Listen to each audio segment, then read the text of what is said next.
Последняя температура. Стреляем или в лоб, или в шею, так как с улицы.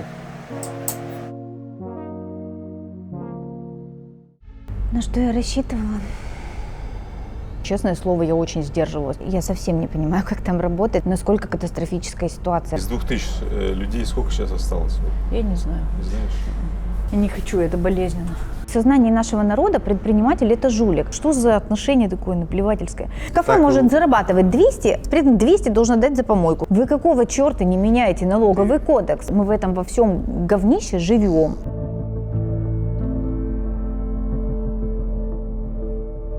Друзья мои, вы, наверное, уже хорошо знаете эту женщину, а еще недавно вы ее не знали. Но когда она искренне и откровенно поговорила с нашим президентом о бизнесе, вы, конечно же, ее узнали. Я сейчас без слез постараюсь вас умолять, но на самом деле это трагедия, то есть просто трагедия. Мы понимаем. Настя, привет. Привет, Игорь. Ты вот была у президента, да, и сказала такую фразу, что еще неделю назад вы были средним бизнесом, да, и стали вдруг микробизнесом. И вот уже еще неделя прошла. Что сейчас с бизнесом? Стало интересно. В принципе, всегда интересно. Сейчас еще интересней. Мы делаем все, что можем, короче говоря. Нам, наверное, может быть, в какой-то ситуации даже чуть легче, чем другим моим коллегам по цеху, у которых только рестораны. Дело в том, что мы где-то год назад осознали, что рентабельность, она уже вообще просто, в принципе, можно закрываться, потому что денег это не приносит, и как бы это такое создание рабочих мест. И начали думать, а что же делать, потому что изменений налоговой системы все так и нет, все хуже и хуже становится, и мы стали думать. И подумали, что, наверное, мы можем с фабрики сделать на фабрике продукт не только для себя, но и снабжать сети. Вот мы начали работать со Вкусвиллом год назад, и это сейчас единственный вообще доход, который у нас есть в компании, единственный. Сейчас я не в реестре МСП, знаете почему? Потому что у меня много людей работает, и мне поэтому помогать не надо. Как это? Как это? Это просто отрасль, в которой много людей задействованы. Я не могу. Ресторан, на него нельзя 2 официанта поставить. Сейчас мы находимся в ситуации, когда мы принимаем решение. Нам сейчас обанкротиться или дальше побарахтаться? На самом деле, это очень редкий случай, когда в таких деловых кругах такой тон, вот, который ты выбрал, такой, искренний. То есть это не такой вот господин президент, мы там так считаем, да, ты вот очень от души, что ли, говорила. Ты вообще на что рассчитывала, когда шла на эту встречу раз, когда так говорила? Какие были твои ожидания и что случилось? Что выполнилось, что нет? На что я рассчитывала?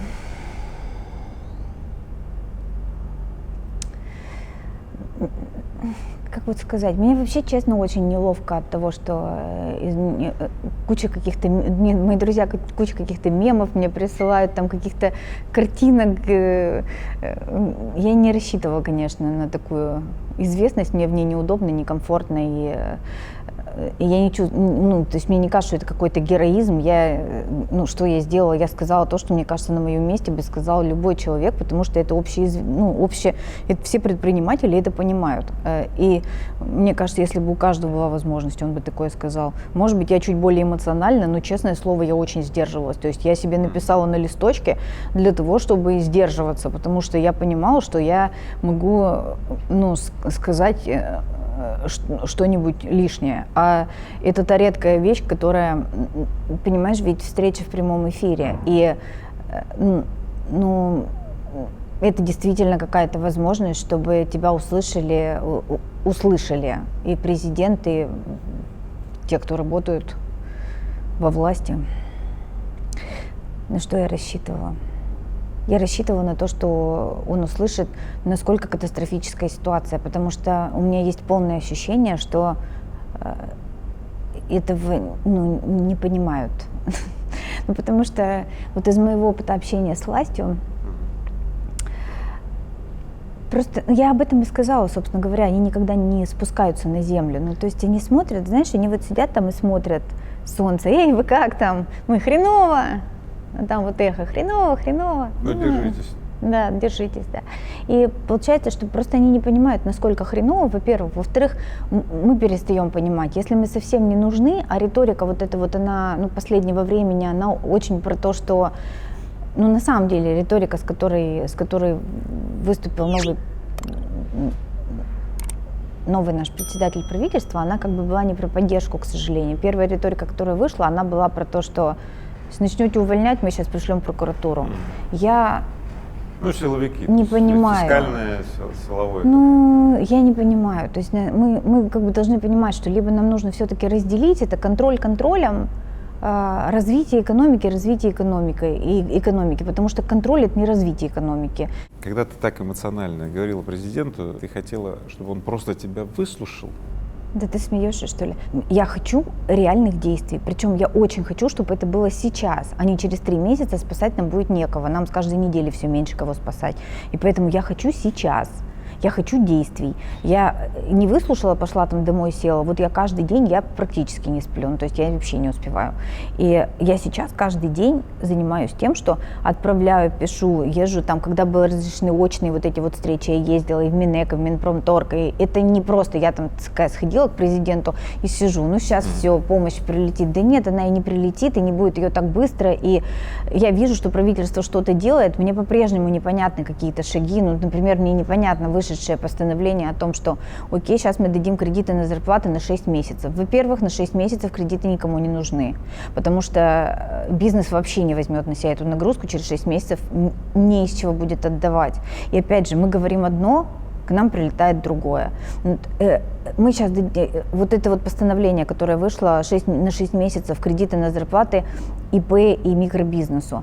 Я считаю, что это наименее, не потому что я обожаю, у меня куча друзей занимается, и самозанятых, и там микробизнес, и ИП, это прекрасно. Я не делю мир на маленьких и больших, мне кажется, что это бессмысленно, но просто мы должны понимать, что микробизнес и ИП, они наименее в этом плане пострадавшие, потому что у них нет вот этих постоянных расходов, у них нет такой налоговой нагрузки, у них нет такого количества сотрудников, это там 1, 2, 3 человека, с которыми ты сел и по-хорошему договорился. А когда мы говорим о компаниях, в которых там 200, 300, 1000, 5000, 30 тысяч человек, то им что делать? Жалеть, что они платили налоги, что они не ИП?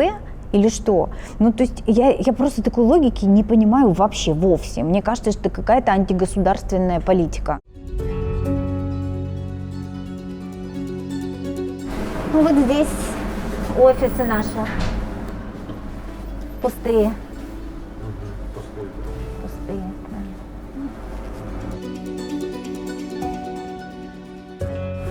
Здесь сейчас почти пустое, потому что... Это пряники, да? Да. Раскрашивают. Угу. Сейчас нет никого.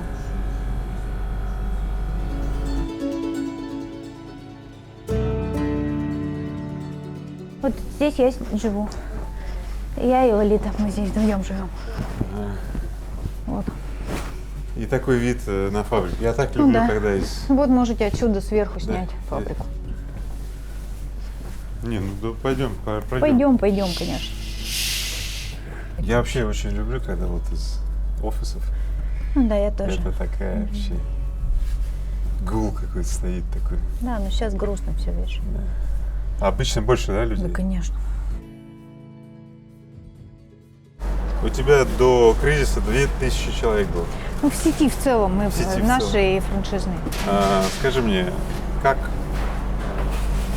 ты увольняла людей? Ну, что ты хочешь об этом со мной разговаривать? Это же болезненная тема уже. Болезненная, потому что я же тоже сейчас увольняю. И каждый раз это как... Садились, разговаривали, объясняли, что государство просто ведет, ну, как бы вот это вот, знаешь, история про то, что не увольняйте. То есть это, опять же, непонимание азов экономики. Для того, чтобы не утонуть, нельзя посадить 1000 человек в лодку на 10. Это невозможно. Поэтому садились и разговаривали, что говорили о том, что мы там давали телефоны, сейчас очень много же, где не хватает людей, ну там и Вкусвилл берет, и Wildberries берет, и там Сберовский все эти Просто когда структуры тоже берут. приходишь и пустота, вот смотри, Да, я же это понимаю, тяжело. как это, да. И скажи мне, из 2000 людей сколько сейчас осталось? Вот, Я не знаю. не знаешь? Я Или не хочешь хочу, об этом? не хочу, да. Я не хочу, это болезненно. Вот как ты думаешь вообще, Путин понимает вообще, что такое предприниматель, как он живет? Ведь вот в недавнем интервью, вот, которое он давал для ТАСС, да, сейчас вот выходят эти видео, когда ему корреспондент задает, а вы считаете, что предприниматели жулики? Путин как-то так ушел от ответа и сказал, что ну... Слушай, ну я видела это интервью, мне тоже, только ленивый его не прислал. Мне кажется, что тут, знаешь, цепляться... Понимаешь, дело в том, что все люди и все имеют право на какие-то, может быть, не, ну, оговорки. Я согласна, что глава государства имеет право на эти оговорки гораздо меньше, чем все остальные, но я смотрела этот фрагмент. Он говорит лишь о том, что жулики, как бы в сознании нашего народа предприниматель – это жулик. Игорь, он говорит правду. Ну, и это можно, это сейчас вот по, как бы, даже по комментариям каким-то можно посмотреть. Он говорит правду, и это правда так. Другое дело, что он как глава страны должен, если ему бизнес важен, эту риторику всячески, ну, переворачивать в другое. Работать над тем, чтобы предприниматели это было почетно, чтобы люди хотели стать предпринимателями. Не выделять бюджет на популяризацию предпринимательства, а чтобы от первых лиц шла эта риторика, не про угрозы, а про развитие. И я считаю, что да, эта оговорка, она грустна, но я уверена, что это, ну, не было там такого, что я считаю предпринимателей жуликами. Нет, он в целом сказал, что мы жили в стране, в которой, как бы, это правда так, в которой, ну, ты вспомни, я просто жила в этой стране, мне 45. Я помню, что, ну, тот, кто даже там, у нас статья такая была, по которой людей в тюрьму сажали, понимаешь? В целом, к сожалению, мнение, оно такое и есть. Другое дело, что я надеюсь, что уже следующее поколение, там, поколение за нами, они думают по-другому, потому что мои дети думают по-другому. Я знаю, что там твои дети, там, они с моими знакомыми, они тоже думают по-другому. И это поколение, оно будет другое, несмотря ни на что, ни на какую риторику президента. Ты знаешь, я абсолютно с тобой согласен, что президент не имел в виду про жуликов, констатация общего фона. Да? Но ведь мы в этом фоне живем, Да. и люди, и бизнесмены, и предприниматели, и это очень сильно ослабляет. К сожалению, нас. да.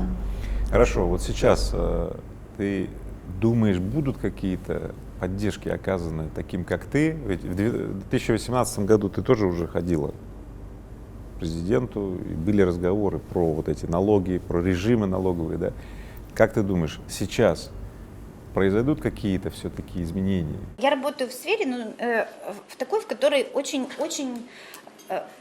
странная система налогообложения. Может быть, можно как-то пересмотреть так, чтобы вот этот вот исходящий НДС тогда он складывался согласно доле продуктов. Если они 18%, 18%, но если они все 10%, то почему мы продаем за 18% тогда?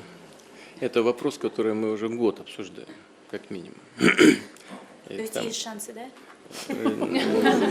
У меня есть, может быть, чуть больше сейчас ощущение, что чуть больше людей во власти понимают назревшую необходимость этого. Но я не все понимаю, как там работает. Я совсем не понимаю, как там работает, почему принимаются какие-то те или иные решения. Но меня очень обрадовало, вот знаешь, мне кажется, вчера или позавчера Минпромторг выпустил очень большое обращение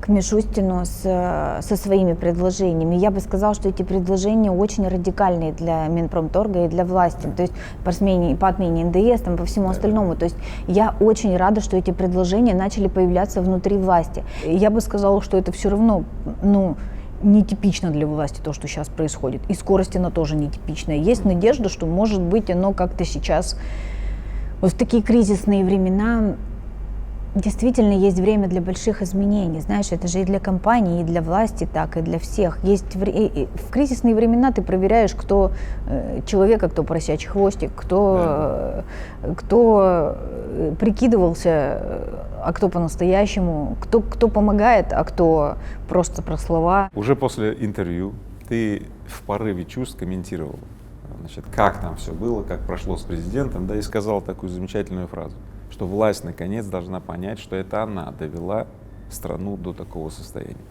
Имея в виду налоговый режим. Да. Да. Соответственно, что Ну, не- такого в да. налоговом режиме есть, которое ты прям настаиваешь на изменении, и где ты называешь власть ответственную за то, что она не доделала? Или... Мы на налоговом режиме, на НДС, на общем налоговом режиме, потому что мы не можем быть ИП, там кто-то еще, потому что это дробление. За дробление тебя сажают в тюрьму. И мы берем муку, сахар, масло, яйца. Это все в нашей стране признано продуктом первой необходимости, облагается 10% НДС. Мы это все покупаем с 10% НДС. Когда мы это покупаем и делаем из этого пирожное, добавляя туда там, труд кондитера, который тоже НДС не облагается, и продаем, то мы с изделия отдаем 20%, то есть мы платим 20% НДС. Входящий 10, исходящий 20. Вход вообще без НДС. Ну, то есть фактически сейчас средний НДС, который мы платим, это там 17% из собственного кармана. То есть вы когда приходите в ресторан или покупать наше пирожное где-нибудь, вы поймите, что вот эти 17%, они просто ушли государству сразу, вообще просто 17% от этого. Это не считая налогов на зарплату, косвенных налогов, которые везде там участвуют. Мы должны делать паспорт безопасности, паспорт экологической безопасности, паспорт еще хрен знает чего. Значит, мы должны платить штрафы, которые мы, ну везде наши штрафы, да, штрафы окружают нас везде. Значит, помойка, которая переполнена и стоит около твоего предприятия, если даже туда кинул что-нибудь кто-нибудь другой, 200 тысяч помойка стоит. Ну, то есть кафе может зарабатывать 200, но при этом в месяц, при этом 200 должен отдать за помойку. Флаг ты неправильно повесил, флаг, потому что праздники в Москве, много всяких разных, не только основные.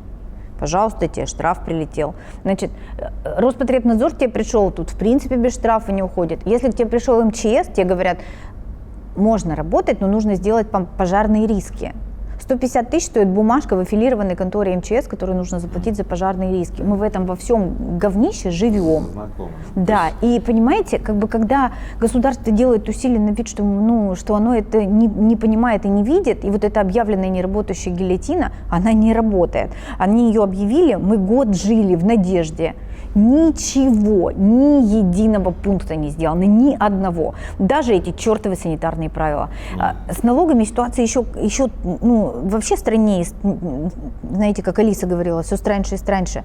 Вот почему предприятие, которое, там, я не знаю, жарит шашлыки, оно ИП, я не против шашлыков и ИП, я вообще считаю, что все отличные. Просто почему они не облагаются никакими налогами, они могут работать там на патенте, они могут никому ничего не платить, к ним не ходит Роспотребнадзор, что к ним ходить?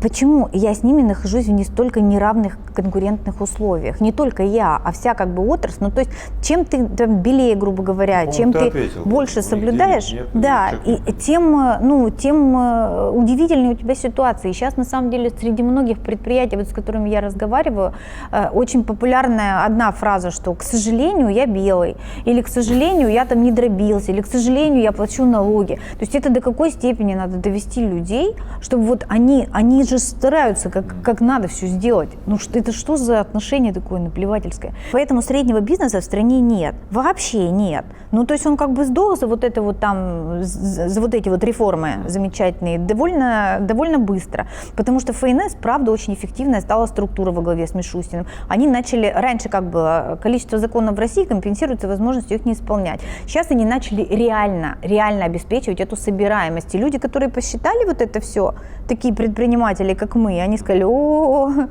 и что же делать, если у нас 19... То есть ФНС имеет информацию, что у нас в ресторанной, например, отрасли, если все платить, и ты на НДС минус 19% рентабельность, вы мне объясните, если вы это видите, вы какого черта не меняете налоговый кодекс? Вы говоришь. Да, ну хочется сказать, да. Я говорю это и вслух тоже, я просто не понимаю искренне. Я понял, что если тебя президент или премьер или ведомство Минпромторг пригласит в группу по уточнению законов, налогообложения, малых, средних, может быть, больших компаний, ты пойдешь. 100% в любую комиссию. То есть уже ничего не осталось, только пойти. Я и так стараюсь, в любую комиссию. Это не про то, что я там, мне что-то нужно для себя. Я просто думаю, что, может быть, у меня все время остается, я вообще в лучшее верю. Я все время думаю, может быть, они правда не понимают. Ну, потому что это же цифры. Это же просто математика. Если у тебя в конце ничего не остается, ты почему должен тратить на это свою жизнь и 24 часа своего времени? И нервы, и жить вот в таком стрессе, в котором живут предприниматели. За что ты это должен делать? Настя, давай так. Давай просто сразу договоримся, что интегралы не все умеют брать. Например, школьник 1+1, который знает, он интеграл не знает, как брать. Поэтому это нормально, когда люди что-то не понимают. Ненормально, когда мы ругаемся на это. То есть надо идти, говорить. И я так понимаю, ты готова пойти и участвовать в разработке новых уточненных законов. Лишь бы только власть была согласна с тем, что это надо менять, потому что сейчас я даже пункта этого не слышу, что это надо менять. Сейчас это все на уровне, сейчас не время. А когда время? Ты говоришь, что не любишь говорить о поддержке, об этом, что сейчас такая ситуация, что ты вынуждена об этом говорить. Все-таки, может быть, ты расскажешь о том, кто тебе помог. Вот ты там говорил о Вкусвилле, который сейчас увеличивает заказы, или еще. Кто помогает тебе справиться с трудностями в выручке, в денежных потоках, чтобы сохранить места? Расскажи, просто есть такие вообще? Да, очень много людей. Я вот даже, знаешь, боюсь кого-то забыть, потому что вот их правда очень много. Ну, то есть людей, которые предлагают помощь любую, контактами, своими какими-то знаниями, умениями, тем, что говорят, давайте идеями какими-то своими, деньгами. То есть их правда огромное множество. Андрей Кривенко, конечно, великое ему вообще спасибо. То есть он мало того, что помог нам и сказал, давайте мы попробуем увеличить объем ваших продаж у нас, потому что для нас это какая-то возможность сейчас поддержаться. И команде его спасибо, и ему спасибо лично, потому что он кроме этого еще и денег мне дал. Сказал, отдашь, когда сможешь. Ты мне помог, спасибо тебе большое. Таня Бакальчук, Леш Нечаев позвонил, сказал, скажи, что надо, все сделаю. Ну, то есть их просто огромное количество этих людей, которые готовы помочь. И это, не знаю, это правда вообще. Ой, забыла, еще Женя Нефантьев мне очень помог. У него все аптеки сейчас работают, потому что их же не закрыли. И Женя Нефантьев позвонил и сказал, Настя, я хочу кормить свои аптеки обедом. Я вообще сомневаюсь, честно говоря, что он хочет кормить аптеки обедом. Но просто это сейчас, мы сейчас кормим нефантьевские аптеки обедом. Это очень много, это 360 аптек.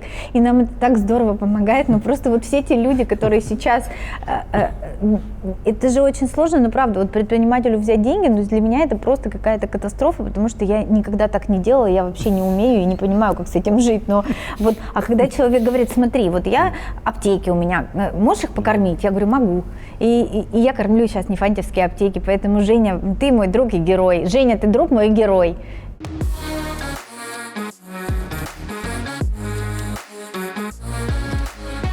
Так, это что? Хранилище, да? Да, это экспедиция. Давай посмотрим. Вот это стоит то, что во Вкусвилл едет. Вот, Так, видишь? ребята, смотрим то, что скоро поедет во Вкусвилл. Вот здесь уже написано, да? Кривенко Андрей, получай. Настя Татулова тебе отправляет. Бабки, предоплата. Ты в разговоре с президентом сказала, что с вами же нельзя спорить. Ты что-то там такую сноску сделала, да? А как это вообще происходит? То есть мне к тебе сказали, приходит... что с вами нельзя спорить? Да. То есть Нет, к тебе это, приходит да. какой-то человек и говорит, вот это можно говорить, вот это нельзя. Нет, так как время ограничено всегда на таких встречах, и на прошлой встрече было то же самое, то протокол, конечно, собирая всех, уже рассаживая, инструктирует, что, коллеги, мы вас очень просим соблюдать 3-минутный регламент.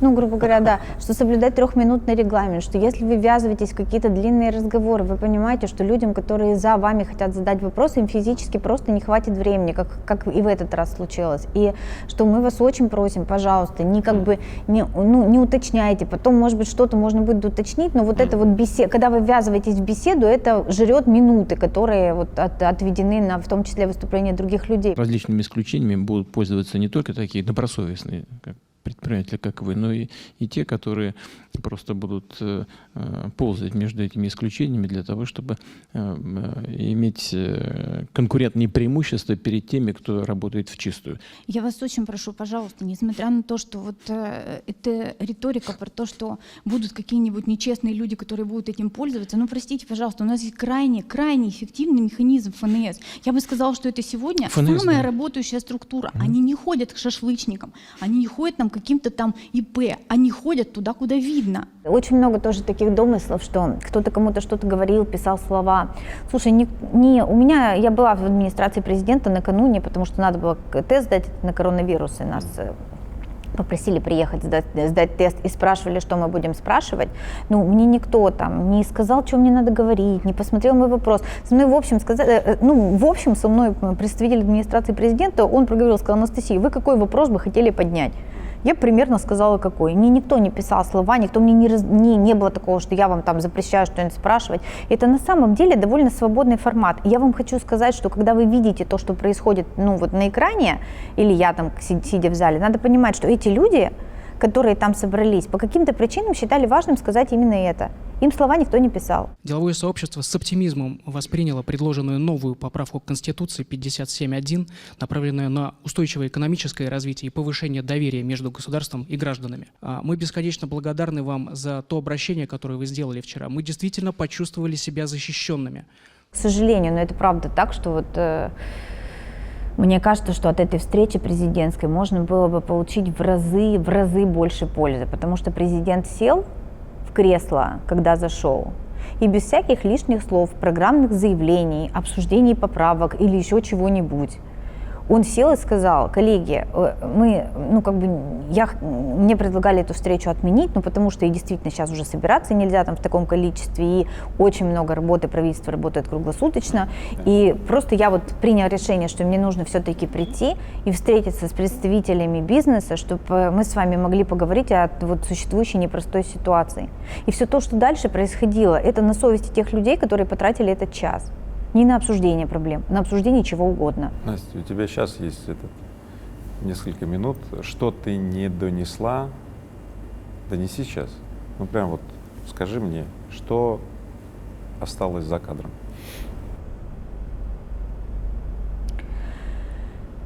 Я, наверное, все, что самое важное хотела сказать, я сказала, но еще раз повторю, что есть несколько фундаментальных вещей, без которых не помогут никакие меры. Первое – это пересмотр отношения власти к предпринимателям. Конкретный пересмотр, просто на государственном уровне, запрет употребления этих слов, что мы жулики или что нас надо сейчас прокуратуру к нам прислать, угроз этих всех. Переход только в риторику поддержки, выращивания предпринимателей и уважительного отношения к их труду. Это фундаментальная вещь. Как бы она ни казалась лиричной, она сильно важная, потому что она определяет отношение общества к предпринимателю. Да, это первое. Второе, что мне кажется, опять же, фундаментальным. Надо признать, что за последние годы были сделаны ошибки в налоговом кодексе, в административном кодексе, которые надо сейчас срочно устранить. Устранить вместе с предпринимателями. Третье, что надо сделать. Ты сказала устранить вместе с предпринимателями. Да. Вместе с предпринимателем, я считаю, не устранить вместе, да. Это самое легкое было бы. Вообще нет человека, нет проблем, Игорь. Да. Нет, я имею в виду, что это надо, да. Это исправить, поправить. Да, это нужно сделать не мы подумали и решили, как вам будет лучше, потому что сейчас мы живем так. Мы подумали и решили, как вам будет лучше. А мы с вами подумали, обсудили все, согласовали все эти вопросы, поняли, как предприниматель видит развитие индустрии, потому что ведь никто больше, чем предприниматель, не заинтересован в том, чтобы индустрия жила в целом. Очень много людей, которые не за себя, то есть это не про лоббизм, это про то, что, ребята, давайте чтобы в отрасли было все законно, чтобы все были прозрачные, чтобы у всех были одинаковые права и одинаковые обязанности, это правильно так. И за это любая отрасль, любой игрок в отрасли. И это нужно использовать и двигаться вместе с предпринимателями, пока нет. И я бы сказала, что меня очень беспокоит то, что вот количество общественных объединений, которые есть, оно потеряло качество. Ну просто вот опять же из этой встречи я бы сказала, что оно потеряло качество. Надо понимать, что может быть люди, которые там работают в общественных объединениях, они тоже уже немножко оторвались от земли. Нам надо понимать, как это теперь привести в чувство и в норму. Потому что, проходя через вот эти общественные объединения, голос предпринимателя с земли, он перестает быть слышен. Он превращается в чиновническую лексику, которая идет дальше. Я знаю, что ты говорила, что ты сняла свои уже личные средства со счетов в банке и вложила их в бизнес, желая все-таки увеличить устойчивость. Сколько ты сняла? Можешь поделиться? Нет. Ты... Зачем вам это? Ну, вот, это грустно. да. Это грустная тема. Часто слышу от предпринимателей сейчас, от малых, даже средних на самом деле, и от просто людей, что если что совсем будет хреново с этим вирусом, с обвалом экономических цепочек, с увольнениями там, и так далее, то брошу все, уеду там, к маме сажать картошку, там, буду жить. Вот. Ты для себя такой сценарий. Ну, ты же говорила, Да. план А, план Б, может, Да, у тебя да. есть какой-то план С, Д там? Знаешь, я сейчас не знаю, как вы все, а я перешла в режим... Вообще наша страна живет в краткосрочном планировании, да, потому что Ну, сейчас тем более. долгосрочное бессмысленно. А сейчас у меня горизонт планирования 1 день. Ну, вот это прям по-честному. То есть я планирую 1 день. И мы смотрим итог этого 1 дня, как-то переворачиваемся, смотрим, что еще, и дальше делаем завтра. Мне очень близко эта позиция, потому что никогда, вот я помню, в каких бы кризисах, задницах я бы не бывал, у меня не посещало следующее, что я вот брошу, уеду куда-то там катушек. Нет. Ну, не то, чтобы я думал, что я умру там вместе с кораблем, да нет, я думал, мы справимся, мы выживем, и мы всплывем, как, знаешь, даже вроде корабль затоп, но вдруг всплыла целая армада в другом месте, да, потому что, ну, сама понимаешь. Потому что мы предприниматели, у нас по-другому не бывает. Как изменится страна и наше общество после всего этого ада, после всего этого испытания, вызова, как угодно назови? Что изменится? Или ничего не изменится? Я думаю, что все изменится. Уже многое меняется. Мы станем честнее, лучше, беднее. Мы начнем ценить какие-то вещи, которые разучились ценить. Просто какие-то обычные человеческие вещи. Возможность погулять, солнце, возможность сходить в ресторан, возможность купить цветы. Если рестораны останутся. Да, и останутся. Куда мы денемся? Хоть в каком-то формате все останется. Просто я думаю, что мы правда, это, возможно, плюс это вон в том, что мы прекратили ценить какие-то вещи, которые кажутся нам само собой разумеющимся, а они не само собой разумеющиеся. Какие? Что мы вспомним? Ну вот я говорю, даже самые вот эти вот мелкие какие-то наши радости и в городе, в котором мы живем, удобства какие-то наши вот эти вот бытовые, да, все, что казалось нам, то есть мы, наверное, прекратим закатывать истерики, предъявлять претензии, когда нам привезли еду не через там 25 минут, а через 35 минут. Ну, то есть мы же очень привередливые, мы, правда, живем в очень комфортном городе уже, и в нем очень многое есть, чего нет нигде. Просто мы это не ценим. Знаю просто, что вот в такие испытания, ну, ты говоришь, узнается все, что не может быть узнано, когда все там как-то более-менее хорошо.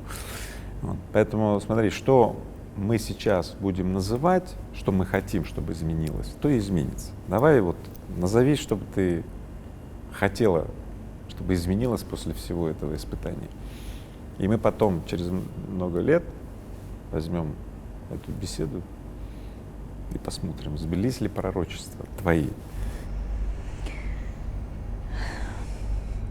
Сейчас будем программировать реальность, да? Изменится налоговая система.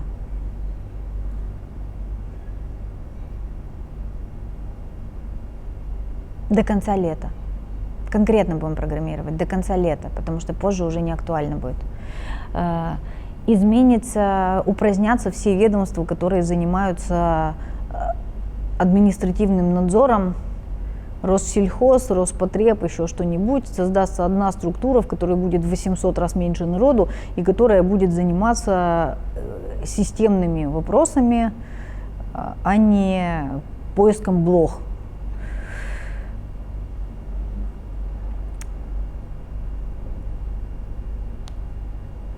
предприниматели поймут и будут тоже системно заниматься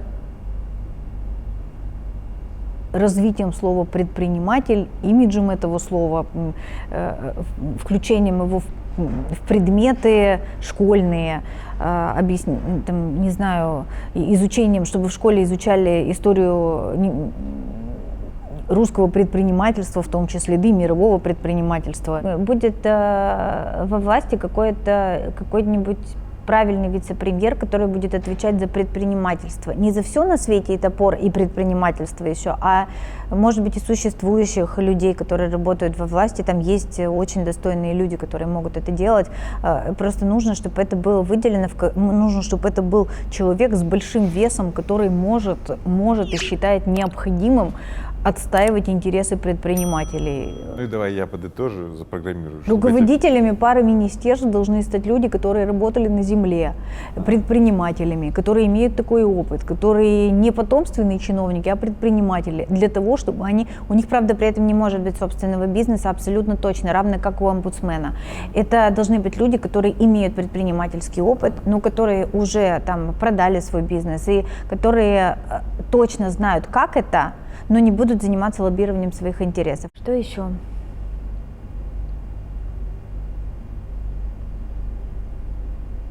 Андерсон будет продаваться в каждом розничном магазине.